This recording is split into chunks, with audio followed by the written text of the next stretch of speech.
Hello, everybody. Welcome back to the Life Couch. Thank you for joining me. I've got David with me today for a fantastic interview, hugely inspiring and hard-hitting interview. David is first and foremost a dear friend of mine from my childhood in Dublin, in Ireland. We lost touch for some time, but thanks to social media, we've managed to reconnect over the last couple of years. A while ago, over dinner, David told me about his incredible and inspiring ordeal in battling hemangioblastoma, a rare tumor that had grown on his spinal column. Whilst it wasn't cancerous, this condition could have been and was very dangerous for David and could have been life-threatening and was life-changing in terms of neurological conditions.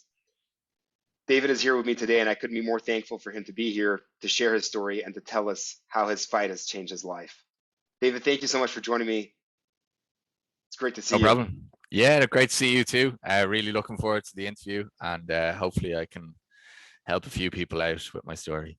So I guess my first question is really, could you please describe your story just in a few sentences? Yeah, so basically I had been experiencing pain in my body for about 15 years, like different things. Like I used to play a lot of sport in school, and like I'd play rugby, soccer, skiing. So I put down all of these injuries and pain to different parts of sport. So I had shoulder pain while I was in school when I was about 15, and I was sent to a physiotherapist. Didn't really think anything of it. Then as the years kind of went on, things started to happen more frequently. Like I got sciatica. On a night out, a few times, this happened about 4 times, my back went, so I actually was like an L shape, like backwards, and I couldn't stand up, which is a bit freaky, but I put it down to kind of drinking a lot on the night out, which obviously it wasn't, but you kind of go into denial with those sort of things. I had splitting headaches. I couldn't, towards the end, sleep properly, so I wasn't sleeping for about 2 years. I was popping ibuprofen and paracetamol every 2 hours towards the end, because you just kind of try and mask the pain. I had been going to the gym like 4 to 5 days a week, because, as I said, I was kind of quite sporty, but I was getting this pain underneath my right shoulder blade that was like someone shoving an ice pick underneath my shoulder blade. And then I would get this, like, I suppose, spasm where my whole neck and underneath my shoulder blade would just seize up, and I get this pain all the way down my spinal column. So if I was holding weights, I'd drop them. I'm right-handed, so if I was doing, I used to be able to do like chin-ups and press-ups and stuff like that, but it started to feel that my shoulder was on a swivel, and there wasn't as much power. So if I was doing a chin-up, or I was on the monkey bars in the gym, I would just lose grip on my right side and fall. And I was like, that was really weird, and I just didn't know what it was. But all these things, you kind of, you don't think that it could be something more serious, so you just think, oh, it must be like muscle weakness, or it must be like, I don't know, anything but like what it actually is. I was sent to, I eventually, when I wasn't sleeping, I went to a doctor who, first of all, I was getting desperate, so I kind of I went to a GP. I told her how much I was drinking, which for me, I wasn't drinking every day. I'd go out like on a weekend, on a Saturday, or I'd go out, and then I had started like not going out every weekend, because I was like, maybe it's the drink that's doing this. Even though I wasn't drinking every day, I knew that I was like binge drinking. So I'd go out on a night out and stay out till like 3 o'clock in the morning or later. And I was like, maybe it's that. So when I told the doctor realistically what I was drinking, she wanted to send me to AA. And so I was furious, because I knew it wasn't that. So I actually rang up the practice, and I think I shouted at them. I can't really remember, because I was just like, I was losing patience, and I knew something was wrong at this stage. And like in my head a few times, I was like, maybe I've MS and stuff like that. I couldn't hold my bladder towards the end, and like so much so that like happened one of the times when I was walking on the way home from work, and then I was 15 minutes away from my house, and just as I was getting in through the toilet, couldn't control it, and like my bladder just like went, And then you just like, that's really scary moments, because you're just like, I'm 28, I'm sporty, I'm pretty healthy, but like, what is going on? So in your head, you're like, all these things are going wrong. You're like, oh, I've got MS, my body's like giving up. But you're if it doesn't happen all the time, you try and push it away, almost in denial. So eventually I was just like, I need to do something about this. This is getting like serious, and like something is going on. Yeah. So I went to see a specialist. The specialist sent me for an MRI, routine MRI. While I was in there, 15 minutes in the MRI machine to scan my neck and shoulder. I was pulled out. So I don't know if anyone's been in an MRI machine, but you lie down straight and you can't move at all. And it's about this close to your face all around. So it's pretty scary. You're pulled out, and I was told the doctor had been in to see my scan while I was in the machine, and he'd seen a contusion on my neck, which I didn't know what it was. So I asked what a contusion was. They kind of sidestepped the question, and they said, we want to do the rest of your spinal column instead of your shoulder and your neck. So not really thinking anything of it, I was like, yeah, cool. And it did, yeah, I was in there for 45 minutes and left kind of feeling happy that I might finally know what was going to happen. And then I got a call the next day, and at 10 a.m. while I was in work, and it was a doctor. Well, it was basically a person that said, hello, is that David Kerrigan? I was like, yeah, it's David Kerrigan. And he was like, don't hang up with me. I'm not a salesperson. I'm one of the head neurosurgeons in the London region, and I have your MRI results with me. And he was like, it basically indicates that you have a growth on your spinal column. And I was like, shit, like what? Like a growth, like what does that mean? Is it like, and your mind starts going, then you're like, I knew I was right, like something was wrong. And you're like, is it cancerous? And all this sort of stuff starts happening. And he said, I'm going to need to see, you're going to need to come in and see me tomorrow morning. And so I went into this hospital south of London, south of Morden. And it turned out I had a hemangioblastoma, which is a benign tumor. And it was located on C2, C3, which are the different rungs of your spinal column. So because it's so high up, it's basically your it's everything. It's like that's where your whole body functions. That's where you breathe. That's like every movement you have. And yeah, it was pressing on my nerves. So when I was shown a scan, there's fluid that surrounds your nerves, which I didn't really know about. Like I kind of knew what the spinal column was about, but the tumor was growing and it was tiny. It was just this black dot, but all the fluid was expanding. So like this pain and this like spasms that I was having was actually my spinal column expanding.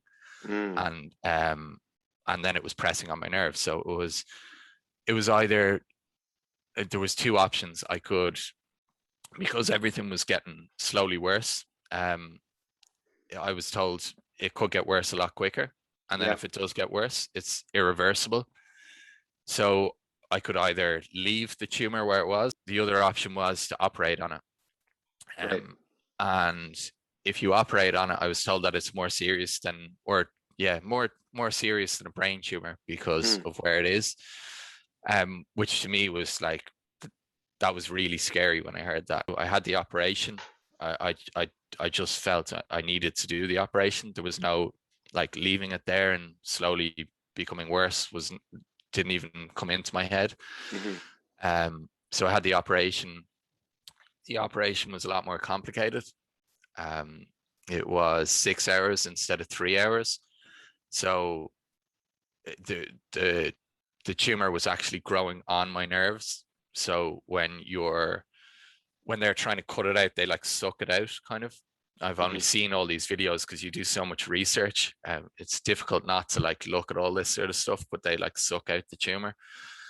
But whatever way they did it, they nicked one of my nerves or or touched it because they thought that they paralyzed me all on the right side. So they stopped the operation. And then when I woke up, I couldn't move from the neck down or feel anything. So it's just completely like immobile. Thank you for that.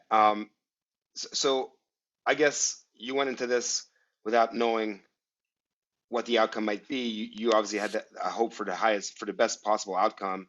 Yeah. You didn't know there were going to be any complications. When you woke up, you could move from the neck down. That must have been incredibly scary. And obviously you're here today fully mobile to be able to tell the tale. But what were your strongest immediate thoughts and kind of feelings and emotions at the outset as soon as you got that phone call? How did you feel? Like I remember getting the call really, really clearly where I was at in my office, and everything just kind of slowing down, and like everyone around you is still talking, but like it's like background noise. So there's this like panic and sick feeling, and you're just like, oh no, because I didn't know it was cancerous. So I spent the whole night. I was like, why didn't I ask if it was cancerous? And so yeah, it was pretty scary. And then when I went in, I was just like, I need to go in on my own. Like my ex-girlfriend at the time wanted to go in with me, and I was like, no, I need to go in. Like, I need to deal with this myself. So I went in, and it was a weird, like almost like pathetic fallacy, like where the weather was really like gray and like rainy, and like it just mirrored all my feelings. And like I was like, this is really like, and it was just this small hospital room, me and the neurosurgeon. And it was really like, wow, like this is I can't believe this is happening, but it is happening. And I it was weirdly almost like a feeling of relief, like, which sounds really odd, but because it was like I knew something was wrong. And even when I was playing football and I'd be taking a throw in over my head, I was like, I can't take throw ins anymore. And the guys on the team were like, stop being so dramatic. And like all this sort of stuff kind of comes back to you, and then you're like, yeah, I knew I was right. So yeah, I think, yeah, initial panic and feeling a bit lost, but you slowly come to terms with it. So an immediate, probably like an immediate feeling of denial, but mixed with a certain emotion of satisfaction that actually you knew there was something wrong, and relief from knowing that you were right, and now something can be done Yeah, for it.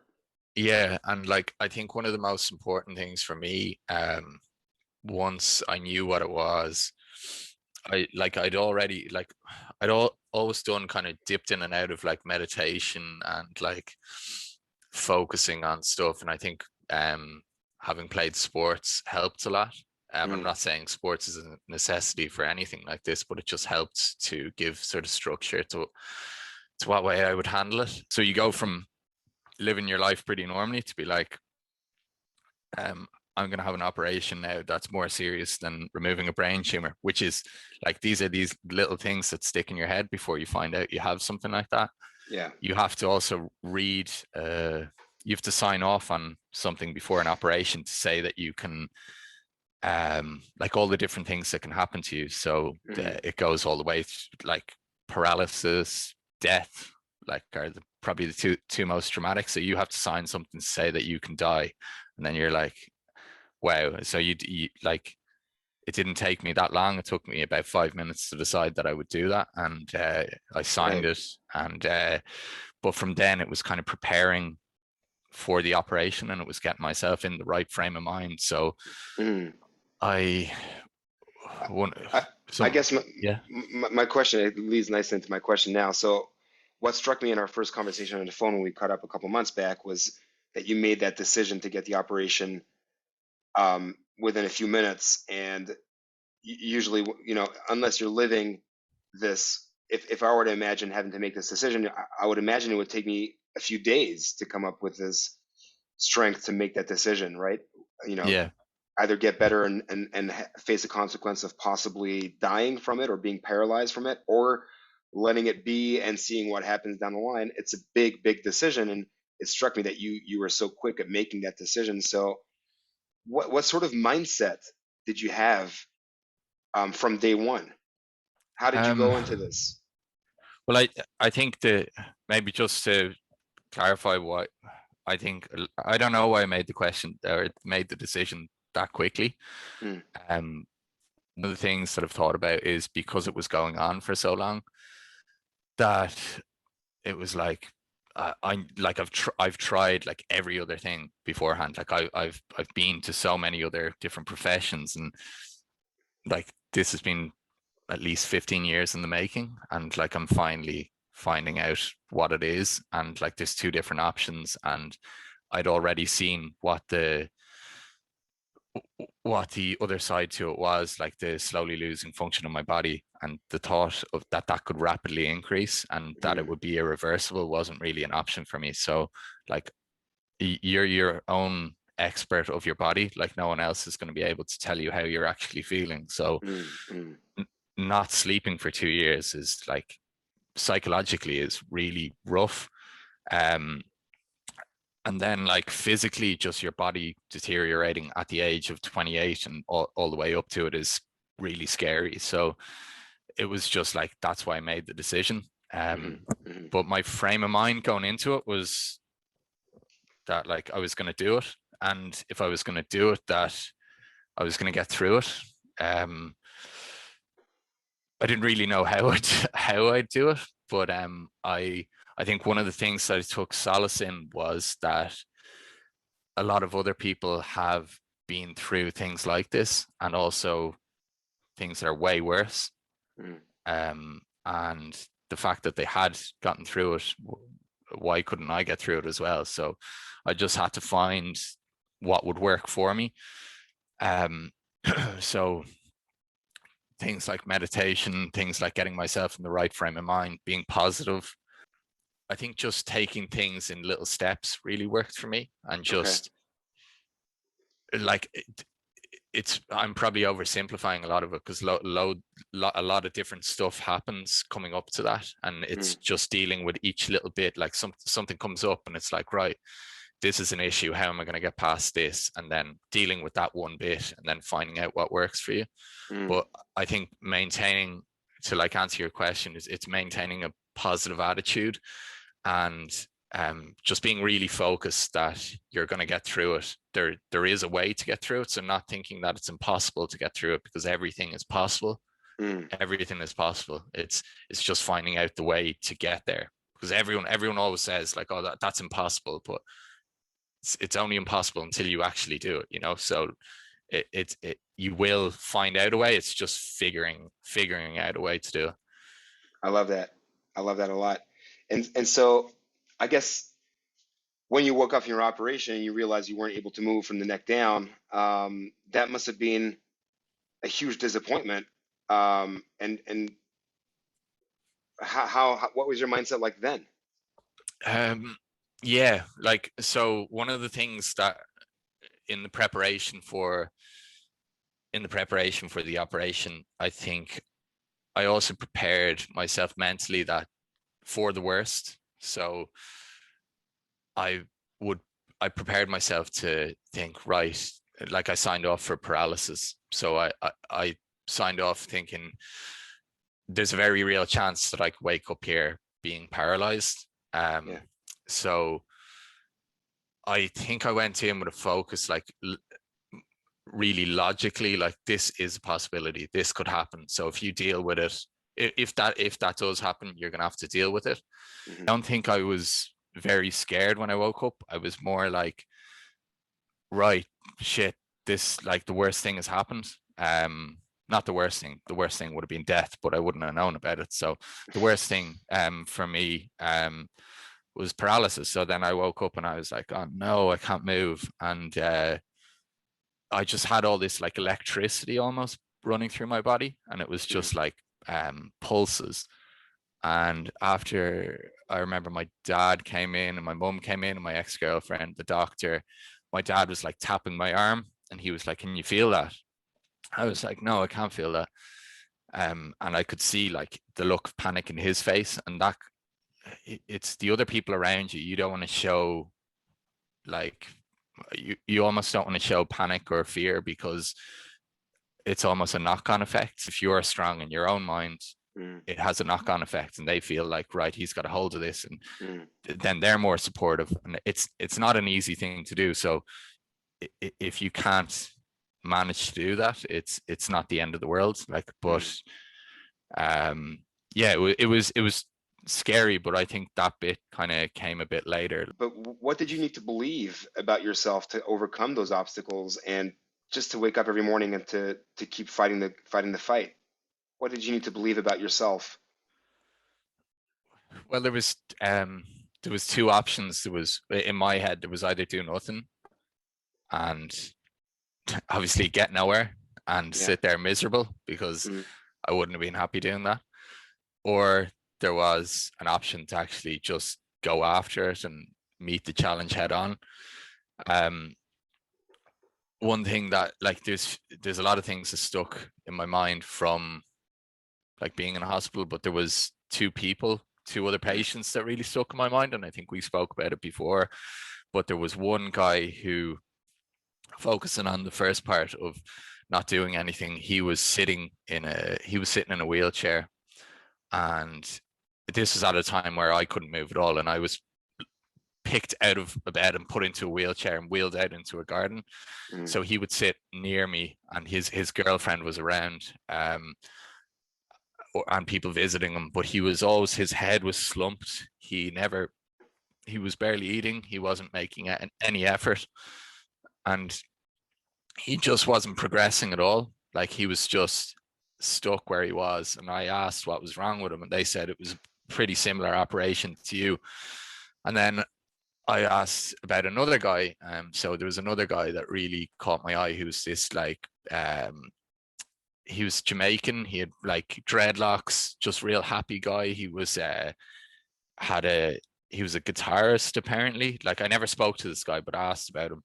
But I could see him being helped up the corridor, and he was sort of being helped to take his first steps. And he was like, so I was like, what's that guy in for? And they were like, oh, he was similar as well to you.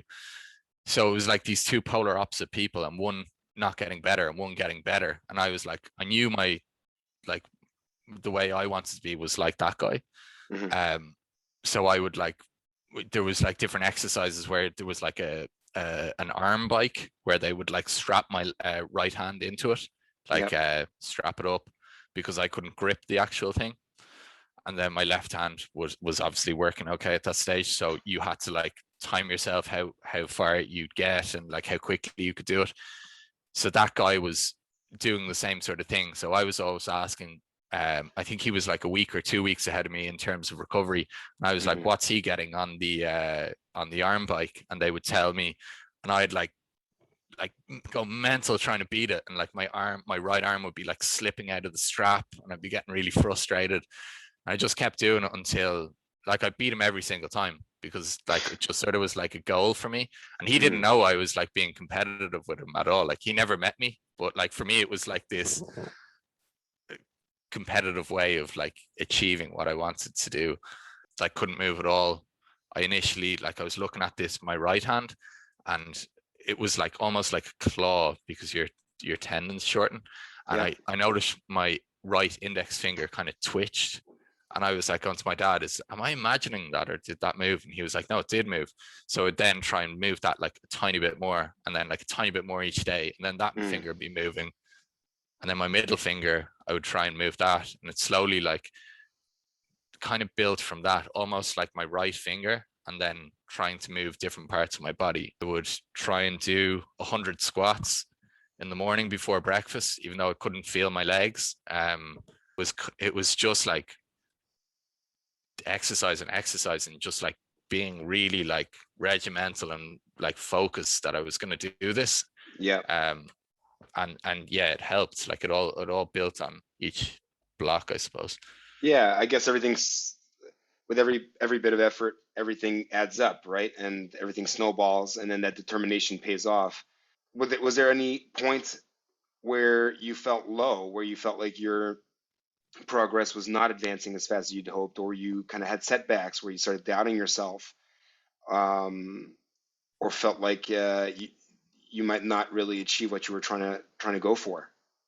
Yeah, loads of times. Loads of times. I think like I'd be 100% lying if I said that that didn't happen. That happened like not every day, but it happened a lot. Like you always have like, I think as a human being, it's natural for doubts to come into your head about everything. And you're Mm. just like, I can't do this, or you can't do this, like give up. I actually, when they took the stitches out from the back of my neck, I had begun being able to shower myself, which was nice in a wheelchair. It turned out, short story, that it was infected Mm. and that I'd need another operation. So I had to have another hour operation. How do Yeah. you recover from these kind of setbacks? Like that's Uh, huge to have to go back to another surgery after having undergone such a big one in the first place. Those kind of yeah. setbacks are really tough to. What do you do? Yeah, like I think with that one especially, that was I was so focused the whole time. I was so happy. That was the one time when I heard it, I cried. Like I was just like it was such a like I was making such progress. I'd been like starting to walk a bit at that stage, and not walking, but like walking with the help of other people, Mm. and to feel that like you the, all that's going to be taken away from you, like all this build up before the operation that you put so much work into, um all all of the work that you've done since the operation and the countless hours to be taken away from you is just like devastating. Mm. So one of the things that I don't know where I got it from, I don't know if it was before the operation or I heard it somewhere, but it was like, if I'm going to feel down, allow myself to feel down for a day, and then the next day when I wake up is start again. So like that day was pretty shit and not great at all for me. But I when I woke up in the next morning, I was like, right, I'm gonna get through this again. I'm gonna go back at it. I want to ask you how reliant you were on others during your recovery. Was it entirely a personal battle, um, very isolated, or did you rely on a lot of support from your entourage? I don't think I relied on people. I think that that would be the wrong way to think about it for me. But I definitely it helped. It helped that I had people around me. But Mm. I think for me the most important thing was it started with me, and realizing that if I didn't do this, no one else was going to get me through it. It like it started with me, and I needed to like get through it myself. I needed to find the structure myself. But once I started putting a structure in, it was like I could almost, it was more tangible, all of the results that I was getting. So I was like, right, I made this progress. I've ticked that off. I've done this, and I wasn't writing lists of goals. You can do that as well, and I know it works. I've done that, but I was more doing it in my head. So I had all these like goals in my head that I would do, and yeah, I would write down my exercise routine. I have loads of like notes written from in hospital and pictures, selfies taken of myself to be like, I looked at, I look awful right now. So I can't wait to look back on this and like look when I actually look a bit normal. Like I decided that I wasn't going to shave at all while I was in hospital, or get a haircut until I was fully out of hospital and fully back. So like my beard was huge. Like I had this massive beard, which was pretty nice because you don't really get the opportunity to ever do that. Yeah, like setting like little like goals that you can work towards and that Mm. you'll enjoy is really important. I wanted to ask you if you ever felt the need to share your journey while it was happening, maybe on social media, maybe through a journal for other people to read later down the line, just to keep it, maybe for your kids one day, just as a record to share that with them one day, or was it really internal? Did you just want to keep it as private as you wanted? I did write down um, quite a lot of stuff that was happening, and I did I think almost a daily diary. I don't still do that. I'll write every now and again, like if something really important happens, I'll write it down, but I have a bit written down from when I was in hospital, and it's pretty funny to read back on. Like, some of the thoughts are just like mental, like, and you're just like, what was I even thinking, and like, what was I saying? And just having some pictures, and like, I have pictures of like a hallway, and it's just like really long, and there's like I think a light at the end of it, but like when you can't walk and you're in a wheelchair and you're wheeled to the back of the hallway, and they're like, right, I want you to walk, I don't know, 10 steps, and you can't feel your legs, and you can only feel from your belly button down.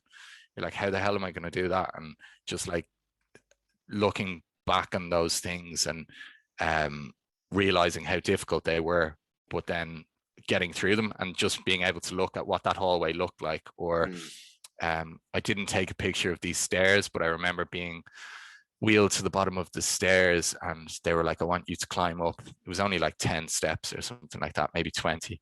And I was like, there's no way I can do this. I can only move my left hand. And like my whole right side of my body is really rigid. I can't really feel my legs. So I remember, getting to the top of it, it was just the best feeling ever. But like, when you're at the bottom, it honestly looked like a mountain, which sounds really over dramatic, but when you're in a wheelchair and you're looking up at something really steep, it changes your whole perspective. Like, when you're at that like level and you're lower down, everything seems completely different than when you're standing up. Like, it's more of a challenge.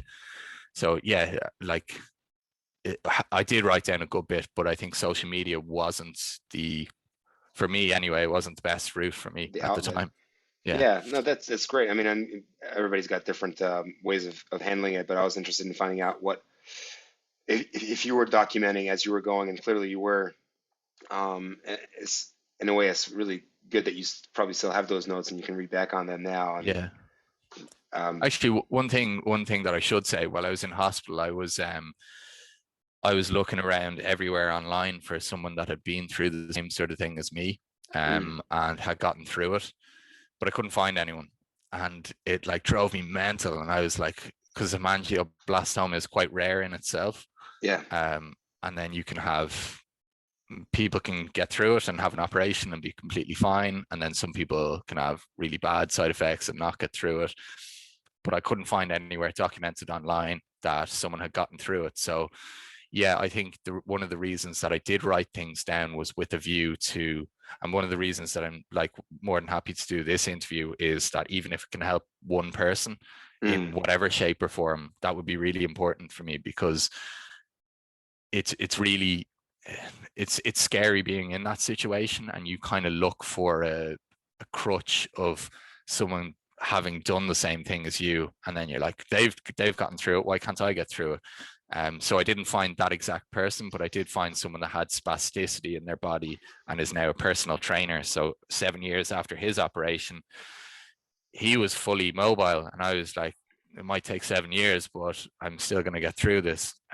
So yeah, like, it is important to me to not just like shut up shop and forget about it. It's like to speak about it. And I hope that whoever is about to go through, or is going through something similar that you've lived through, with this sort of condition, I hope that they come across this and that they can take solace from it, and it will help them get inspired to fight as you did.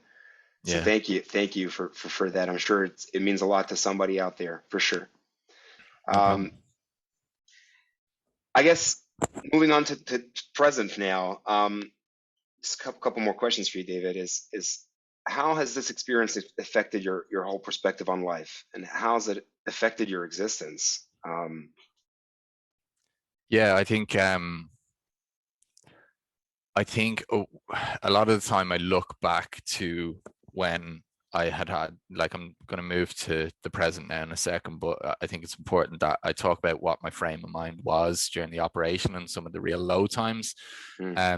I had been taking a medicine to prevent spasticity called baclofen, and that had a really bad mental effect on me, and it kind of made me really depressed and really like massively panicky, like where I was in a room with people and I'd need to get out of the room and just be in a room by myself, and I would be on a tube and I would like almost lost all concept of what is the point in life, and what like looking at people who seem to be like chatting on a tube and being really happy. I was like, how are they happy when all of this is happening, and what's the point in life? And you have all these like spirally thoughts that it just don't make any sense.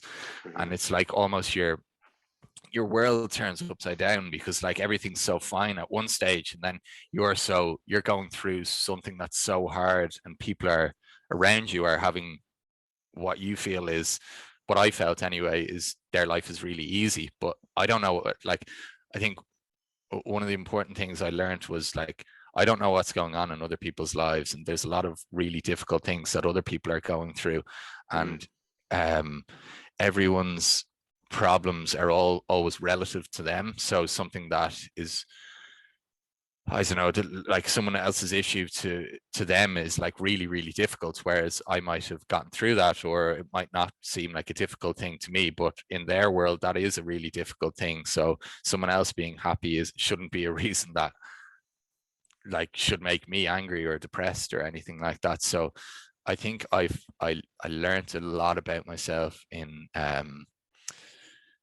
just how I can get through things and handle things. I realized that like I could do a lot that I thought was difficult and not impossible. I don't really think anything's impossible, but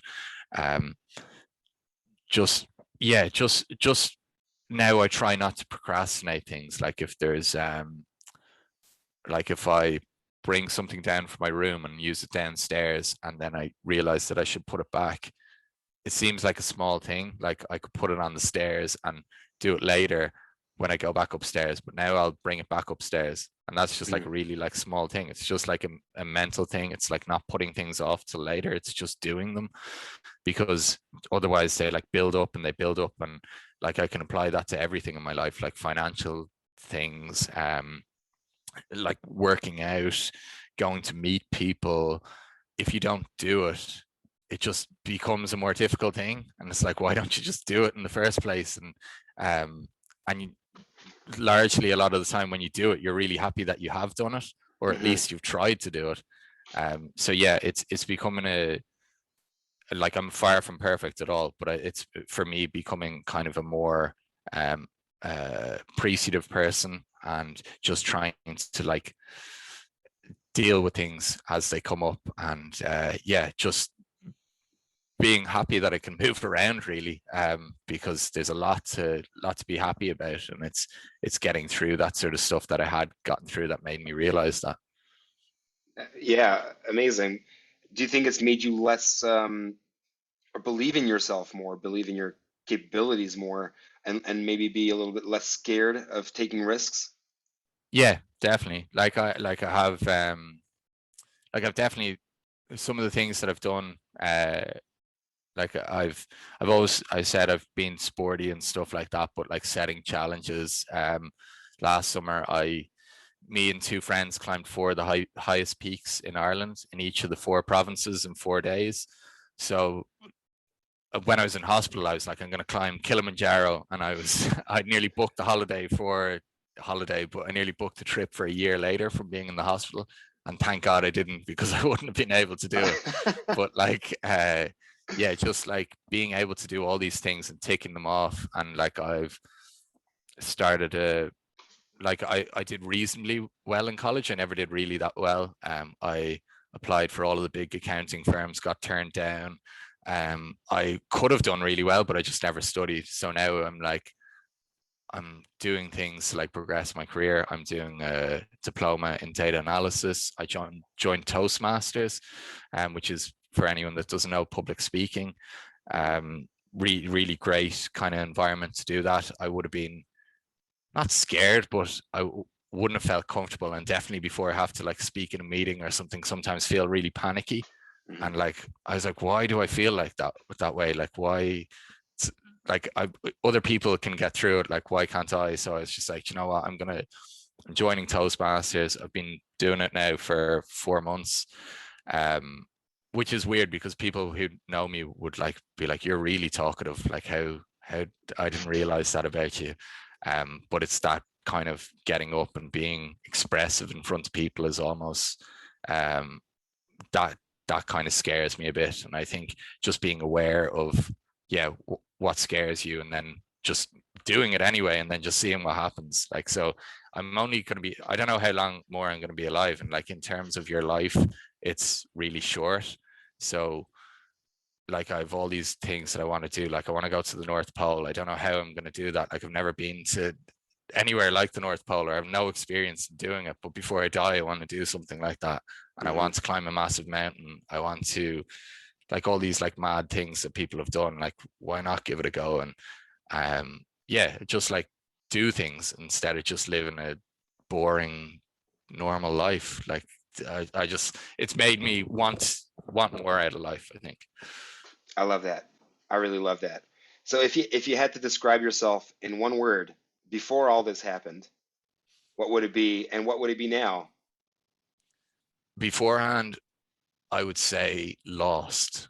And like it seems kind of a dramatic kind of way of saying it, but beforehand, I think you fall into this way in your life of like chasing the next thing and being like, that person has a house, or this person they now own their own company, or they're a director, and like, why can't I be that? And being like jealousy and like all the negative things that come, and like just feeling a bit lost of like, what am I doing with my life? Like, where am I going? And I think that's why I felt lost beforehand. And like, then after the operation, I was going to use the word focused, but I think more so what I am is appreciative.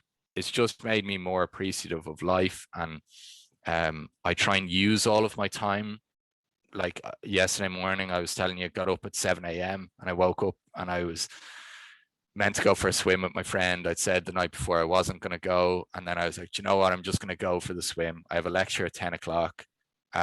So I just got up, cycled down, went for a swim, felt unreal. I felt cold because it was the RC, but I felt unbelievable afterwards.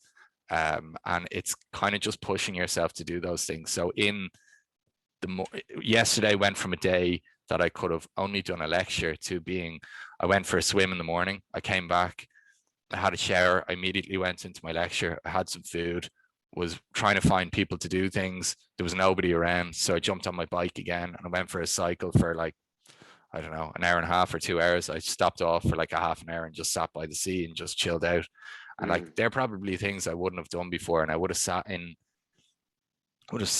on my ass on my couch watching Netflix, and then being really bored and angry that like nobody was around, and like poor me, and like my life is so boring, I'm stuck between 5 kilometers. But like there's loads of stuff that you could do, and it's just like pushing yourself and stop making excuses and just doing them is really important to me. So yeah, definitely more happy, and just appreciative of everything around me. Thank you. That's so inspiring, and that's exactly why I wanted you to share your story, because it really struck me when we spoke on the phone a couple months back. And that's what Life Couch is all about, that getting off that couch and living your fullest, best possible life. And you're the proof that people, no matter what problem you have, you can do it. And I've certainly had some problems nowhere near comparable to yours. And that's the way of life I've kind of chosen to live. To be able to confirm that with you, with the kind of obstacle that you've had to go through, is even more inspiring. And it confirms to me that it's the right thing, and that I'm hopefully sharing the right message with people. And I want to thank you for taking the time to jump on board with me and push that even further. I really do appreciate it. No problem. I think like what you're doing is absolutely great, and I hope a lot of people, it makes a difference in their lives, because there is a lot more out there, and it's just realizing that and doing something about it. Oh, thank you. Just to finish up, what would you tell anybody facing any kind of problem in their lives right now, no matter how big or small that problem? What would you say in a couple sentences? God, that's difficult. I think everything seems harder than it is initially. not everything. Some things are harder, like, but they're very few. They're the 1% that might be as hard as you think they are. But I think the majority of things, if you actually try and do them, it's the fear beforehand that is the worst thing. It's the realization afterwards, once you've tried them, that, oh, that wasn't as bad as I thought it was. Like getting up and speaking in front of people, or like going for a run, like doing anything. Like I did the marathon when I was 21, and I thought that was impossible, but I started off in 10-minute increments, and I'd do 10 minutes one day, and then I'd do 20 minutes the next day. And it wasn't 20 minutes running, it might be walk and jog, and then I'd slowly build on that, and then it would be like jog for 15 minutes, walk for 5 minutes. So just building on things makes things more manageable. Like if you break them up into smaller parts, and I, like, everyone says this, and a lot of people think it's like, oh, that's bullshit, I couldn't do that. But like, there's so many people out there that have done incredible things and that are just normal people. And like, we're all born the same way. We're not born into being, nobody's born into being a doctor or something like that. Nobody's born into being this, like, I don't know, ridiculous person like that's amazing at everything. You just have to learn how to do that. So it's, yeah, like, problems seem daunting at the start, but they're all achievable. It's just finding your way to make it achievable, I think. Are a way for you to prove that you can actually overcome them. That we Yeah. shouldn't shy away from our problems and let ourselves be shut down by them, but actually see them as opportunities to better ourselves, no Yeah. matter And I what think that problem might be. yeah, and I think once you start doing that and you like achieve a few problems, then you're like, I feel a bit stronger now. I feel more confident. And another thing that I forgot to say was, I was walking home, and there was a garage halfway up there, and I stopped off to have a break and get some, like, I don't know, drink or something like that for later, and some food for later. I was just walking around the aisles of the garage. It was like a kind of a supermarkety one, and the I turned around, and there was three teenagers, and they were imitating my walk. And I was like, because I had a limp on one side, and I like, so I wasn't aware of it because you can't really feel as much. So on my right side, my knee was going down and my hip was going down. And one of the girls was imitating. So it was two girls and a guy, and one of the girls was imitating me, and the guy and the girl were like, "Stop! He can see you." So this, like, overwhelming, like, anger went through me, and like, I used to be a more angry person, I think, but I turned around and I walked at them, and I walked straight through them. The old me probably would have like shouted at them, and I just felt like felt a bit like angry, like, why are they doing this, like, poor me. And I just remember like paying for my stuff, walking the rest of the way home, and then I just got into my room and just again cried, because I was just like, it's just like, you feel like really sorry for yourself. But then I think I started going back to that, like, yeah, I can feel bad about myself, but it can only be for one day, and tomorrow it'll be different. But then I started thinking about it, like, these people don't have a clue what I've been through. If they did, they probably would have thought completely differently. It would have probably treated the whole situation in a different way as well. They're teenagers. As a teenager, I was like making fun of people, and like, because I'm not fully grown up, I don't really understand the situation.